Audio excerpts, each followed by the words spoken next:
दोस्तों, 15 अप्रैल 1912 ये वो दिन था जिस दिन टाइटैनिक डूब गया था और इतिहास की इस घटना ने पूरी दुनिया को चौंका दिया था।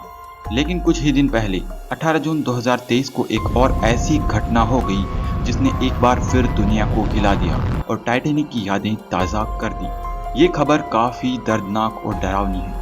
ओशियन गेट नाम की एक कंपनी दुनिया भर के अमीर लोगों को समुद्र की सैर पर लेकर जाती है और इस सैर का किराया 2 करोड़ रुपया प्रति व्यक्ति होता है। 5 अरबपति इस ट्रिप में जाते हैं जो देखना चाहते हैं टाइटैनिक को, वही टाइटैनिक जो 100 साल पहले समंदर की गहराई में समा गया था। ये 5 अरबपति उसी टाइटैनिक के दीदार करने के लिए एक ट्रिप पर जाते हैं। ये अरबपति ओशियन गेट कंपनी की बनाई एक सबमरीन में जाते हैं टाइटैनिक को देखने।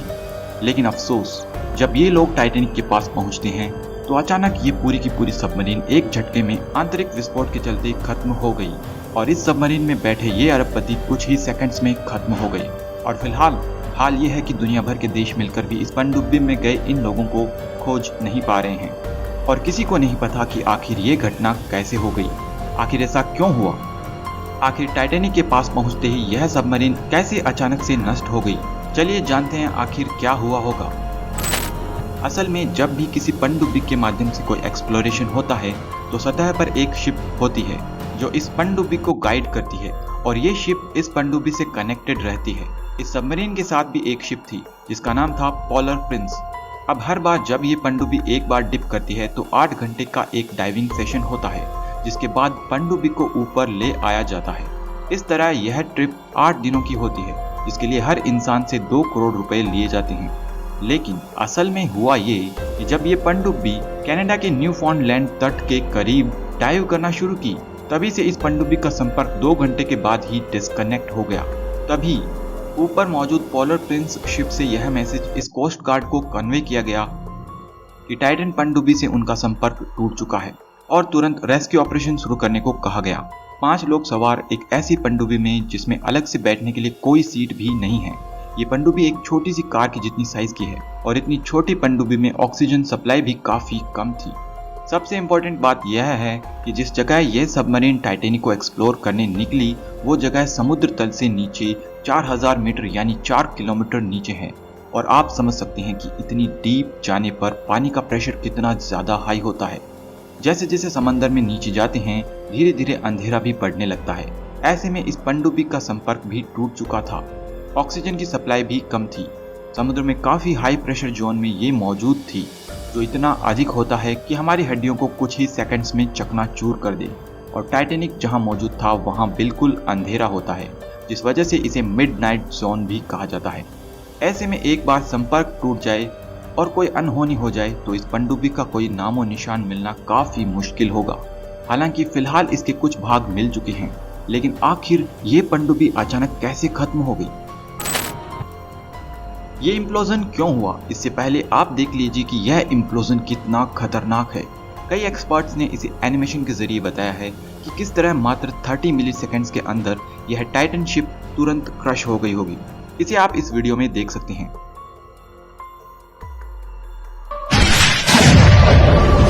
एक और वीडियो में आप देख सकते हैं पानी के प्रेशर की ताकत क्या होती है, किस तरह पानी का इतना हाई प्रेशर कुछ ही सेकंड्स में मजबूत से मजबूत चीजों को क्रैश कर सकता है। और इस एक वीडियो में आप देख सकते हैं कि कैसे अंदरूनी हिस्से में यह इम्प्लोजन हुआ होगा, वो भी कुछ ही मिली सेकंड्स में।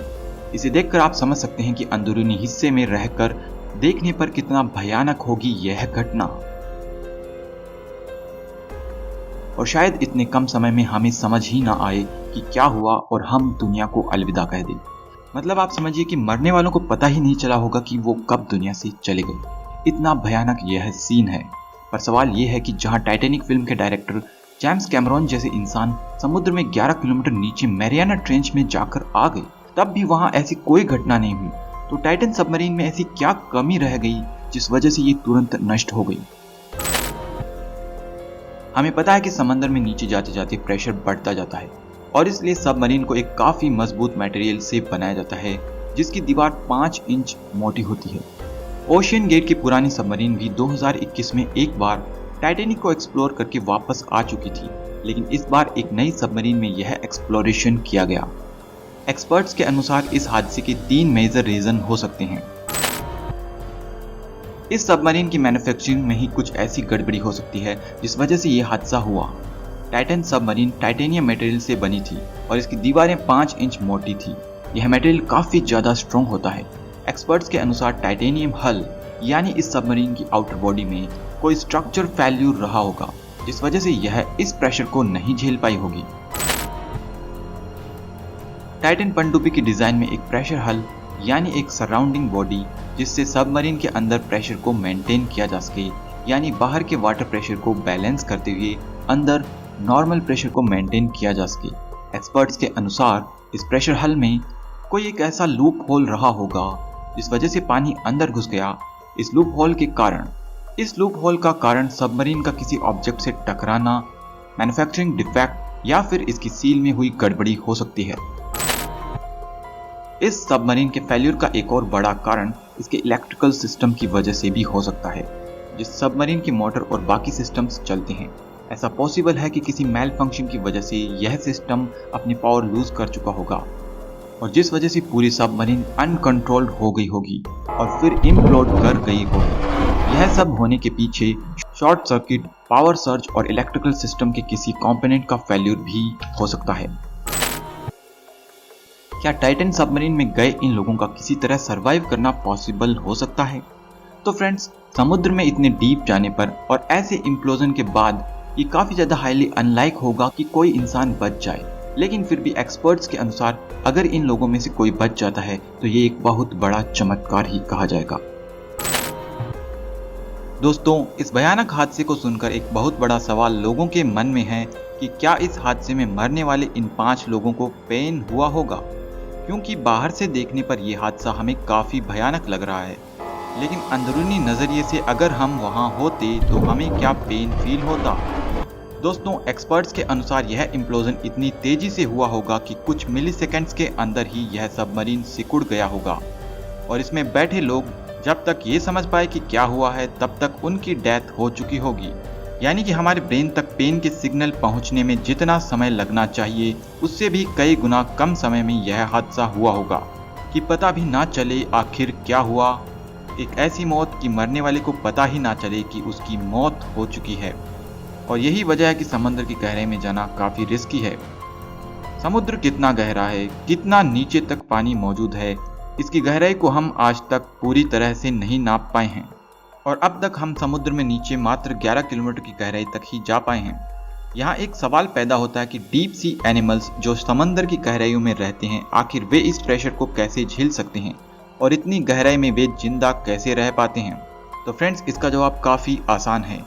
समंदर की काफ़ी गहराई में रहने वाले जीव काफ़ी स्पेशल होते हैं और उनकी स्पेशलिटी यह होती है कि वे लगभग पूरे पानी से बने होते हैं।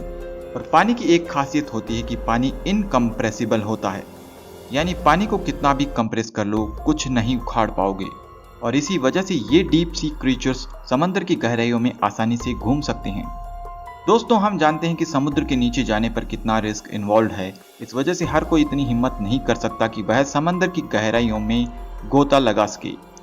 लेकिन इन प्रॉब्लम्स की वजह से एक सवाल हर इंसान सोचता है कि आखिर समंदर कितना गहरा है और समुद्र के नीचे क्या होगा। अगर डीप सी क्रीचर्स गहराई में रह सकते हैं तो समुद्र की गहराइयों में हजारों राज दफन हो सकते हैं जिन्हें हम नहीं जान पाए हैं। तो फ्रेंड्स, इसे जानने के लिए आप हमारे वीडियो को देख सकते हैं जहां हमने बताया है कि समुद्र के नीचे क्या मौजूद हो सकता है। और लास्ट में दोस्तों एक बात, ये सभी एक्सप्लोरर्स काफ़ी क्यूरियस लोग थे। ऐसे क्यूरियस लोगों की हिम्मत की वजह से हमें दुनिया के नए सीक्रेट्स पता चलते हैं। ऐसे में हम इनकी क्यूरियोसिटी की स्पिरिट को सलाम करते हैं। मैं मिलता हूँ आपसे किसी अगले वीडियो में, तब तक के लिए बाय।